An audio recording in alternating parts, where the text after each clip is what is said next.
비대면 진료를 정부나 지금 우리 사회가 이렇게 도입하게 된 게 뭐 의료 취약지나 뭐 의사 만나기 힘든 곳에다가 한다고 하는데 사실 이 약들은 대부분 대도시에서 의사 만나기 쉬운 곳인데 좀 접촉해서 이렇게 말 꺼내기 힘들고 하니까 그리고 아까 위고비 성지도 있지만 비대면 진료에서도 위고비 막 쉽게 처방해주는 그런 의원들 다 링크 있는 거거든요. 그냥 그쪽에다 비대면으로 해서 간다는 거니까요. 그런 부분들은 저는 정부가 지금 나서가지고 빨리 이 문제 해결을 해야 된다고 저는 생각합니다. 그리고 이게 비대면 진료 플랫폼이 되게 무서운 게 의약품을 선택을 하고 그 의약품을 처방할 의사를 찾아주는 시스템으로 되어 있어요. 그러다 보니까 나는 위고비를 먹고 싶어 또는 뭐 삭센다를 받고 싶어 하면은 삭센다를 먼저 클릭하고 그 다음에 의원을 검색하는 그런 구조거든요. 그럼 그 의원에선 당연히 삭센다를 처방하기 위해서 이 의원을 선택했기 때문에 그 의원은 그 환자가 어떤 상태고 어떤 부작용이 우려되고 이런 것에 관심이 없고 그냥 삭센다를 위해서 온 환자라는 게 명확하게 되어 있기 때문에 그 환자를 위해서는 처방할 수 있는 것밖에 없는 선택지가 그밖에 없는 이제 형태로 이루어졌기 때문에 이걸 진짜 말씀하신 대로 전문의약품으로서의 이 약에 대한 관리가 전혀 이루어지지 않는 게 가장 큰 우려가 또 있는 것 같습니다. 근데 지금 말씀 저도 들었고 지금 처음 알았어요. 저는 이제 보통 뭐 닥터나우나 이런 비대면 앱에 뭐 여드름 약이나 탈모약 얼마 가격 얼마 막 이런 것들이 나오는 것까지만 봤는데 약품을 선택하고 그걸 처방해 줄 수 있는 의원을 검색하는 건 이거는 저는 정부에서 당장 이 앱들 중단시켜야 되는 지금 심각한 문제라고 보거든요. 플랫폼 규제나 이런 것들이 전혀 없다고 볼 수 있는 거고 이건 완전히 불법이라고 거의 생각해야 되는데 그러면은 저희가 예를 들면 이 약을 처방해 줄 수 있는 의사들과 의원 명단을 보여주고 선택하라고 하는 거나 동일한 건데요. 이거는 유인할선이잖아요. 명확한 유인할선이고 특히나 그 약품을 공급하는 제약회사나 플랫폼이 유인할선하는 건데요. 이거는 정부에서 유인할선 지금 하면 안 되는 구조고 그런 문제들을 방치하는 거는 지금 심각한 문제네요. 뭐 저도 그 얘기는 지금 처음 들어서 어쨌든 플랫폼 부분에 대한 규제나 이런 것들이 어떤 뭐 지금 되게 많잖아요. 뭐 닥터 뭐 어쩌고 하는 그런 여러 가지 플랫폼들이 많이 있고 들어가면 이제 말씀하신 대로면 뭐 방문하신 뭐 목적이 뭐냐, 하여튼 뭐 주요 주소가 뭐냐, 뭐 이런 것들에 대한 질문을 하면 다이어트 약을 구하고 싶습니다 하면 이제 이렇게 찾아준다는 얘기인데. 거기에 대한 규제 사항이나 이런 것들이 지금 거의 없거나 방치된 상황이라고 볼 수 있습니다. 비대면 진료를 해서 만약에 문제가 되면 만약에 의료 사고가 났다. 그래서 뭐 저혈당 쇼크를 해서 뭐 환자가 위고비를 남용해서 사망에 이르렀다. 이렇게 될 경우에는 의사는 어떤 책임을 지거나 그런 구조는 없나요? 책임을 지는 것을 뭐 물론 의료사고가 발생해서 뭐 민사적으로는 들어올 수 있겠지만 형사적으로는 뭐 할 수 있는 게 아무것도 없지 않을까. 왜냐하면 본인이 이제 확인한 것들이나 이런 것들이 제한이 되어 있잖아요. 제한된 정보에서 그냥 최대한 약품이 안전하다라는 측면에서 그냥 처방했고 오남용은 만약에 해서 사망했거나 했을 경우에 아니면 심각한 부작용이 생겼을 때는 그건 이제 환자가 본인이 이제 소비자가 여기서는 대부분 비급여 약이기 때문에 정확하게 이야기하면 또 이거는 뭐 환자도 아니거든요. 그 사람들이 다 책임 전가하게 되는 거죠. 지금까지 이 문제는 의료 공급을 왜 우리가 그러면은 면허를 가지고 있는 사람들한테 이런 의료 공급이나 이런 제한적으로 하는지에 대한 근본적인 어떤 이 약품이나 아니면은 의료 행위나 이런 것들의 공적 그 사회적 책무에 대한 근본적인 이념 부분을 완전히 깨트리는 거예요. 저는 그렇게 해서 비대면 진료가 지금 이런 식으로 되는 거는 정말 훨씬 더 심각한 문제라고 생각하고 최근에 그거는 언론에도 나와 있지만 이번에 국정감사 때도 이제 비대면 진료 사용하면서 뭐 비급여 약제 처방이 지금 급증하고 있는 거거든요. 너무 접근이 쉬워졌기 때문에 약품에 대한 접근을 이렇게 무한정 늘리는 게 과연 국민 건강에 좋은 것이냐. 이게 뭐 지금 저희가 엔터테인먼트적으로 뭐 탈모약도 한번 먹어보고 여드름 약도 한번 발라보고 뭐 위고비도 한번 맞아보고 이게 지금 맞는 이야기인지 이런 거는 생각을 해봐야 될 것 같고 끝으로 비대면 진료 업체들이 그래서 이번에 돈을 많이 벌어서 이제 이 안에서도 플랫폼 경쟁이 벌어지고 있잖아요. 이제 누군가 주도적인 플랫폼이 되면 이제 그거를 큰 돈 받고 이제 팔고 떠나거나 아니면은 그 업체가 저희 흔히 이야기하는 뭐 배달의 민족이나 이런 데처럼 이렇게 엄청난 이제 주도적인 어떤 그 주력 사업체가 되려고 아마 할 텐데 그래서 최근에 이제 이병헌 씨 같은 사람을 그 광고 모델로 해서 그래요? 병원이 온다. 닥터나우가 지금 그걸 하고 있어요. 엄청난 지금 근데 펀드가 들어온 거예요. 이제 여기가 주력이 될 것 같으니까. 저는 이거 심각한 문제라고 보고 끝으로 그 국민의힘이 이번에 그 총선 때 공약에다가 약품의 이제 그 택배 배송권을 이야기를 했고 또 최근에 경총의 그 후신인 한경련이 규제 완화해달라고 여러 가지 그 민원을 9월에 정부에다가 제시했는데 아예 법안까지 성안을 해가지고 약품을 택배로 이렇게 배송할 수 있게끔 이제 법안을 바꿔달라고 지금 한 상황입니다. 만약 이게 택배까지 가능하게 되면 진짜 훨씬 더 저는 심각한 문제가 될 거라서 이런 거에 대해서는 우리 사회가 좀 이제 알고 정부 야당 그 정부는 뭐 정신이 없으니까 정신 나간 놈들이니까 야당이라도 이런 거는 명확하게 반대를 하고 막아야 된다고 저는 보거든요. 택배 배송이 왜 심각해요? 택배를 만약 약품 택배를 하게 되면 이제 접근이 훨씬 더 쉬워지는 거잖아요.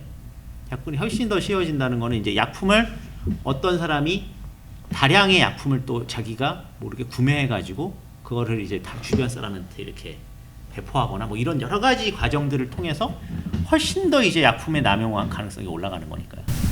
대리구매 같은 거. 뭐 그런 것도 가능하고 그다음에 또 뭐 이제 그걸 뭐 재놓고 뭐 이렇게 다른 방향으로 뭐 이렇게 원래는 지금 뭐 당근이나 이런 데서 이제 건강기능식품까지 그것도 지금 말이 안 된다고 생각하는데 그렇게 팔 수 있게 해주는 걸로 아는데요. 약품 이제 음성적으로 사실은 뭐 여러 가지로 가능하죠. 뭐 위고비 같은 이런 것들은 아마 충분히 그렇게 저는 가능할 거라고 생각해요. 그래서 이제 그런 방식들이 확산이 되게 되면 약권하는 사회가 되는 것이 이제 저는 위험하다는 생각을 갖고 있고 그리고 이제 이런 약품도 마찬가지로 아까 제가 계속 다이어트 이야기를 했지만 근본적인 원인 그 해결 방안은 아니잖아요. 그러니까 뭐 이동건 선생님이 이야기한 글리아티린 이런 것들은 거의 사기약이라고 가까운데 그러니까 이게 뭔가 약품을 먹으면 어떤 증상이 많이 개선이 될 거라고 하는 물론 필요한 약품이 있고 저희가 뭐 항생물질이라든가 이런 것들이 필요할 때 감염증이나 사용해야 되고 뭐 코로나 치료제나 이런 것도 써야 되지만 그런 이제 급성기 치료에 적용되는 치료제가 아니라 뭐 항우울제라든지 대표적으로 이런 다이어트 약이라든지 이런 거는 말씀적으로 탈모약이라든지 꾸준히 계속 복용해야 되는 이런 약들을 남용시킬 가능성이 좀 높다고 생각하죠. 그 택배 배송 같은 경우에는 우선은 대면으로 복약 상담이나 이런 것들 듣지 못하는 것도 있겠지만 또 배달을 전문으로 한 약국이 생기는 거거든요. 결국에는. 그러니까 배달을 전문으로 한 약국이 생기고 그러면 주변에 그 약국 생태계 자체가 완전히 바뀌는 거예요. 지금은 이제 각각 곳곳에 지역 곳곳에 약국이 배치되어 있고 그래서 내가 언제든지 아프면은 가까운 약국에 가서 약을 먹을 수 있는 그냥 구조가 되어 있는데 이게 택배 배송으로 모든 게 처방전이 한쪽으로 그러니까 택배 배송을 잘하는 약국이 분명히 있겠죠. 그럼 그 배송을 잘하는 약국을 중심으로 다른 약국의 수익 구조가 완전히 깨져버리기 때문에 약국의 그런 지금 현재의 형태의 지역 곳곳에 있는 약국의 형태가 아니라 어떤 특정 약국을 중심으로 모든 게 딱 지배되어 있는 그리고 약국을 찾아가려면은 이게 직접 해서 찾아가기에는 되게 힘들고 뭔가 이제 배송이나 이런 형태로만 구매할 수 있는 이제 그런 구조가 될 수도 있다는 우려도 있습니다.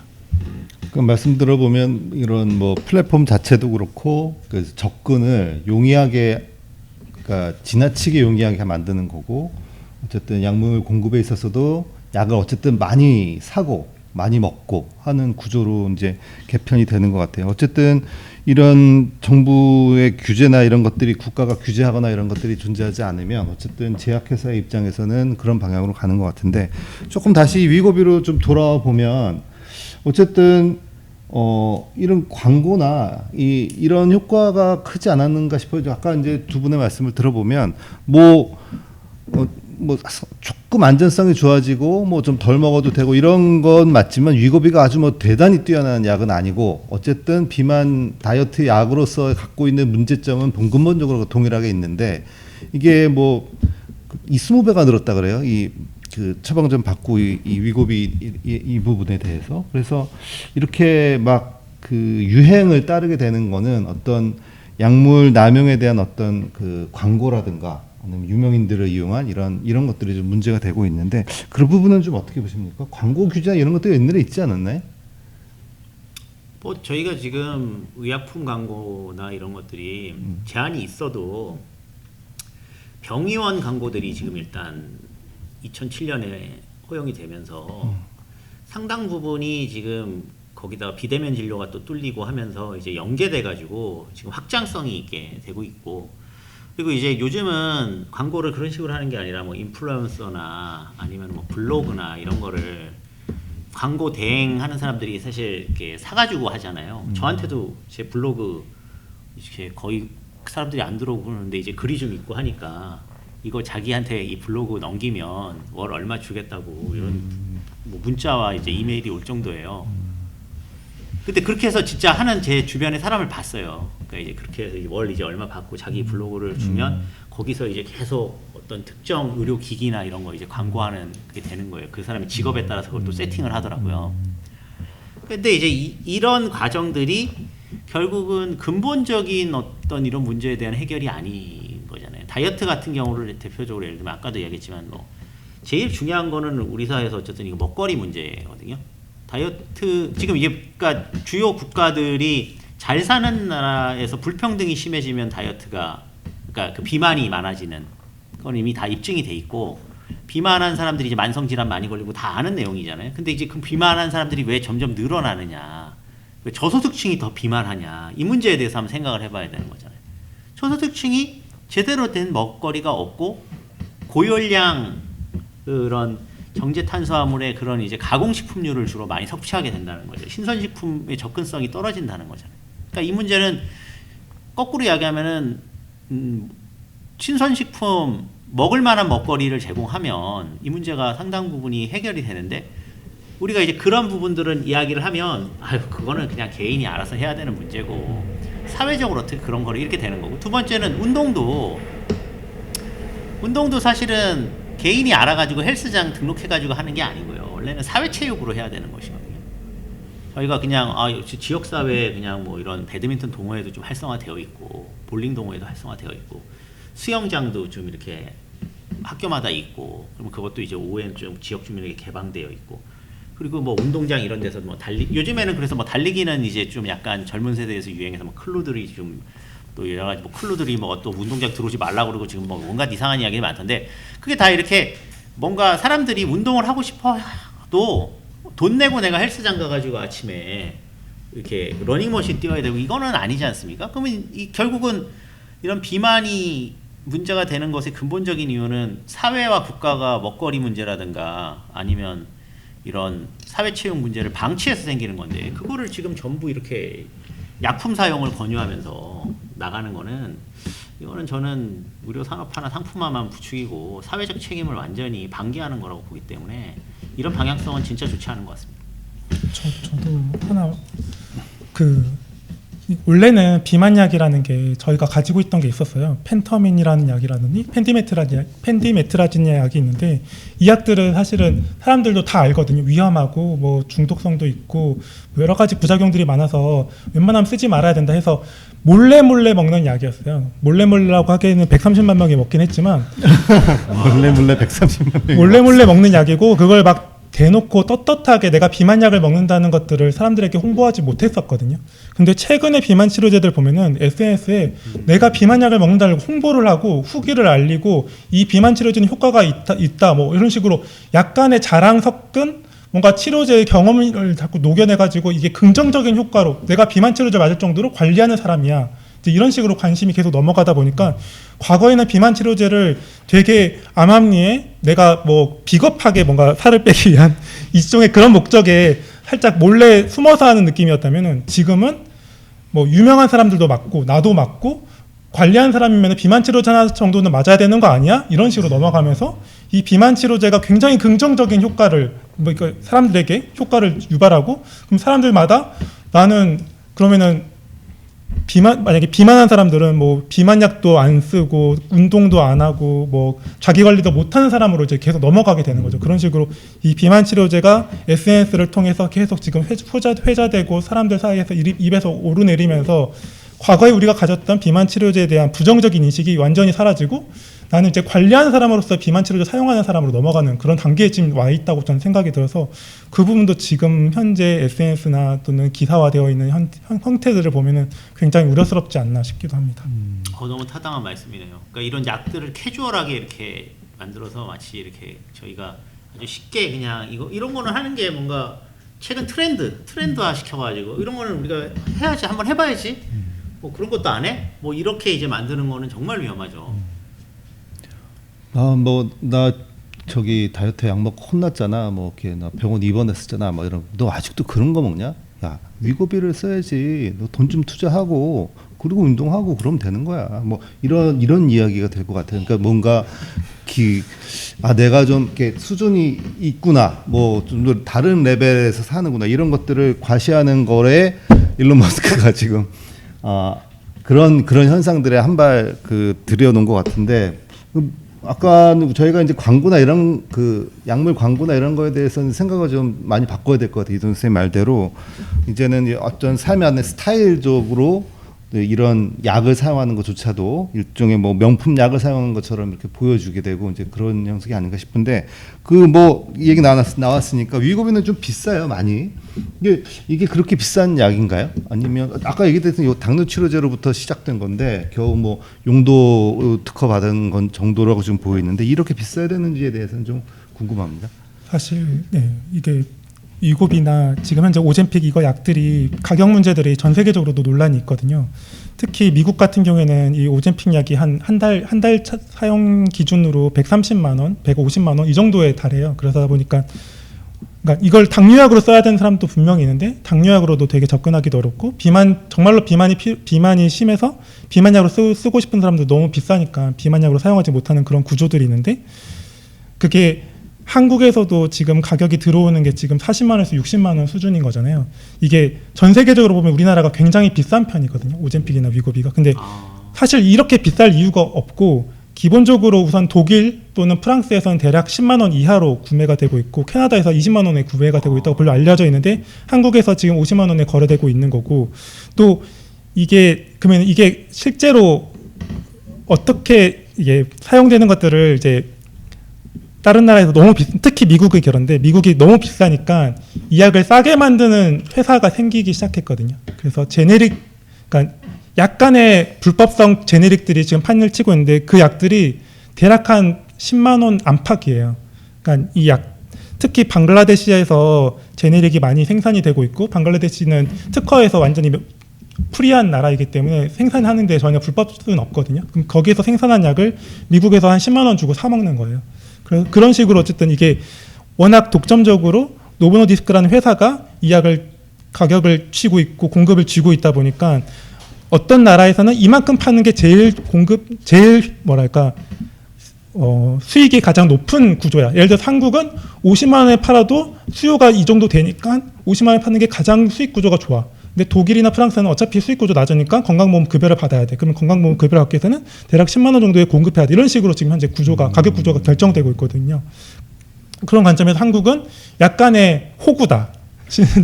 완전 호구인 상태에서 약을 지금 수요하고 있고 사용하고 있고 지금 40-50만 원 가지고 우리가 이게 전혀 비싸다는 느낌도 못 받고 지금 사용하고 있잖아요. 그런 구조들이 지금 굉장히 큰 문제를 가지고 있고 또 하나만 덧붙이면은 이게 정말 문제인 거는 이게 똑같은 성분이 오젬픽이라는 당뇨약이 있었다고 했잖아요.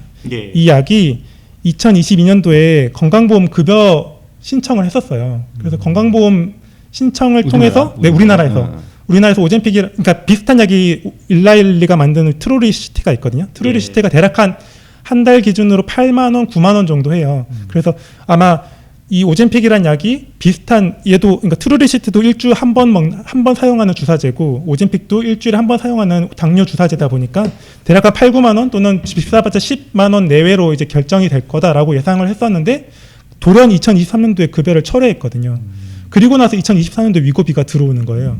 만약에 오젬픽이라는 약이 건강보험 급여가 되었다면은 위고비가 4-50만 원이 되었을 때 사람들이 이걸 충분히 납득할 수 있었을까? 왜냐하면 같은 성분의 오젬픽이라는 약이 10만 원 내외로 거래가 되고 있고 건강보험 급여가 되는데 이거를 위고비에 이거를 4-50만 원에 판다는 게 과연 이게 말이 되는 약이냐고 분명히 나왔을 거죠. 그러니까 그런 우려 때문에 한국은 50만 원에도 팔리는 약이 시장 구조를 가지고 있는 나라이기 때문에 노보노디스크가 전략적으로 저는 오젬픽을 급여 철회를 했다고 생각을 하거든요. 그래서 오젬픽을 급여 철회하고 바로 그 다음에 이제 위고비를 내놓으면서 훨씬 더 높은 가격에 팔 수 있는 구조를 만들었다. 저는 이렇게 생각돼서 이게 위고비에 대한 가격을 우리가 너무 자연스럽게 이 4-50만 원대로 결정되어 있는 이 가격을 너무 자연스럽게 받아들이고 있는데 이것이 전 세계적으로 보면 완전히 호구인 거고 또 이게 독점적인 시장에서 회사가 가장 높은 이윤을 창출하기 위한 가격 구조로서 지금 결정되었다. 그거를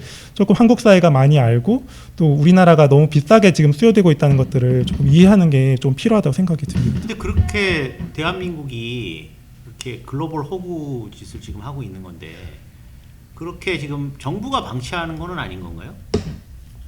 이거는 그냥 노보노디스크라고 하는 이제 덴마크의 이 어쨌든 막강한 거의 뭐 EU 최고 그 시가총액인 걸로 알고 있는데요. 이 회사의 어떤 마케팅 전략에 이렇게 농락당하는 건가요? 근데 유럽 국가들은 그러면은 이거를 어떤 식으로 하길래 정부가 어쨌든 나서가지고 뭐 급여 하락 문제라든가 이런 걸 해결하고 있는 거지? 아니면 한국이 아까 저희가 앞서 이야기한 대로 그 어떤 외모 지상주의가 너무 과도해가지고 얘네들이 그렇게 되는 건가요?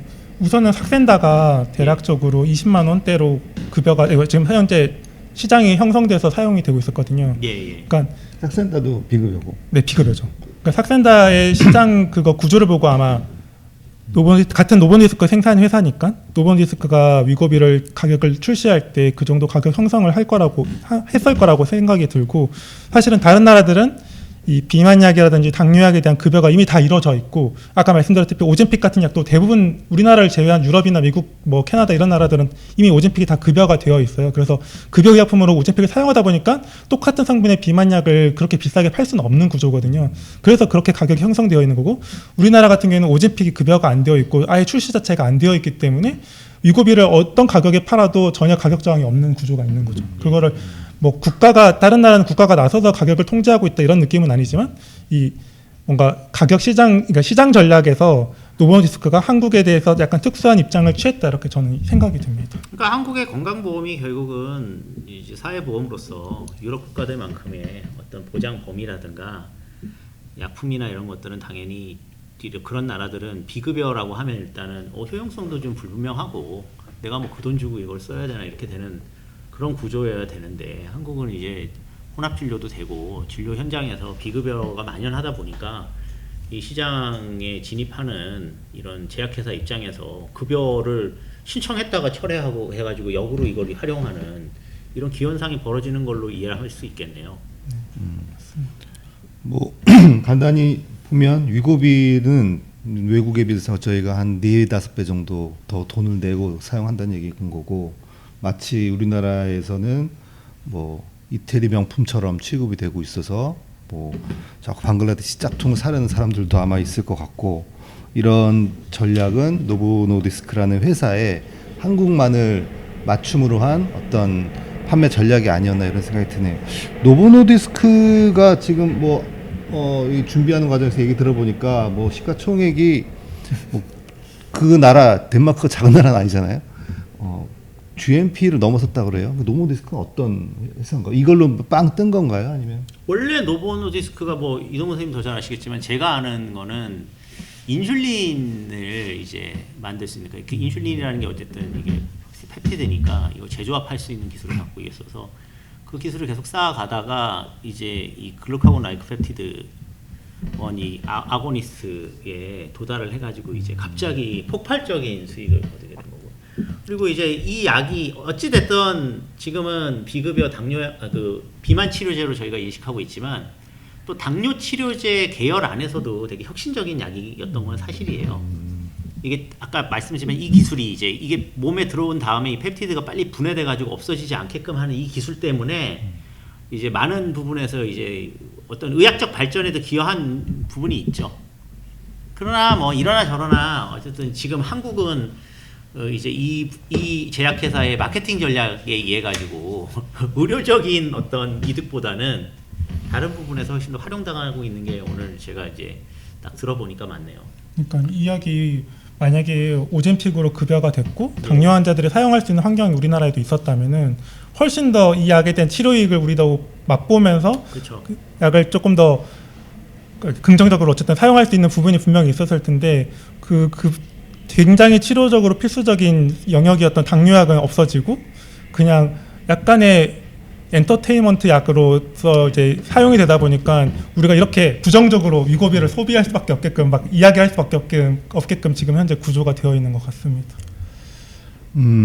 다이어트 뭐 비만 치료뿐만이 아니고 이제 다이어트 또 다른 얘기잖아요. 비만 하시지 않은 분들도 관심이 많고 고민하시는 부분인데 어쨌든 뭐 다이어트 부분에 있어서 어떤 이런 약물 사용하는 부분에 저희가 되게 부정적으로만 얘기가 했었고 그러다 보니 암암리에 쉬쉬하는 일들이 벌어졌고 결국은 이 위고비 같은 경우에도 여러 가지 뭐 플랫폼을 이용해서 처방전을 받아서 성지에 가서 싸게 사는 그렇게 해서 필요하지 않은 사람들도 막 주사를 맞게 되는 남용을 오히려 음지에서 키우는 과정이 아니었나 싶어요. 오히려 이런 것들이 좀 더 급여화의 문제 그리고 국가가 직접 규제에 나서고 이런 것들이 국민 건강을 지켜야 되는 문제이기 때문에 이런 부분에 어떤 대책을 같이 고민하는 그 과정이 없지 않았나 싶습니다. 오늘 비대면 진료, 의약품 남용, 그다음에 감시와 대책에 대해서 얘기를 좀 나눠봤는데요. 끝으로 꼭 하셔야 될 말씀 있으시면 한번 해주시죠. 제가 먼저 뭐 말씀을 드리면 저는 오늘 아주 유익했던 게 결국은 제가 오늘 그런 이야기를 하는 자리는 아니지만 이게 윤석열 정부의 이런 어떤 사회보험에 대한 접근 그리고 이제 소위 이야기하는 필수의료 전략 이 프레이밍이 가지고 있는 온갖 문제들을 다 이렇게 응축해서 보여주는 것 같아요. 그러니까 윤석열 정부가 집권을 하면서 사회보험의 보장 범위를 축소하고 긴축을 하고 특히나 필수 의료라고 하는 거를 엄청 협소화 시켜가지고 뭐 중증 외상, 뭐 중증 소아 뭐 이런 식으로 가면서 사실 윤석열 정부에서는 당뇨 고혈압은 필수가 아니라고 제가 계속 그렇게 규정을 했다고 말씀을 드렸잖아요. 그러니까 그 결과가 결국 이거는 필수적이지 않고 이제 국가가 책임질 필요가 없고 이런 것들에 대해서는 그냥 시장에 맡기고 그래서 우리 국민들이 지금 이렇게 뭐 비대면 진료부터 온갖 규제 하나 해가지고 마치 이게 접근성이 좋아진 것 같지만 훨씬 더 위험한 지금 상황에서 고가의 비용을 내고 이런 다국적 제약회사의 호구가 되고 있다. 이렇게 말씀드릴 수 있습니다. 저는 현재 어쨌든 우리나라에서 비만약을 굉장히 많은 사람들이 다이어트 목적으로 쓰고 있고 그게 지금 현재는 기존에 썼던 펜터민이라는 약이나 펜디메트라지는 약이 한 달에 3, 4만 원짜리였다가 삭센다가 10에서 20만 원짜리가 되겠다가 지금 위고비가 40만 원에서 50만 원짜리 약이 되면서 이제 사람들이 그럼 계층적으로 이걸 쓸 거 아니에요.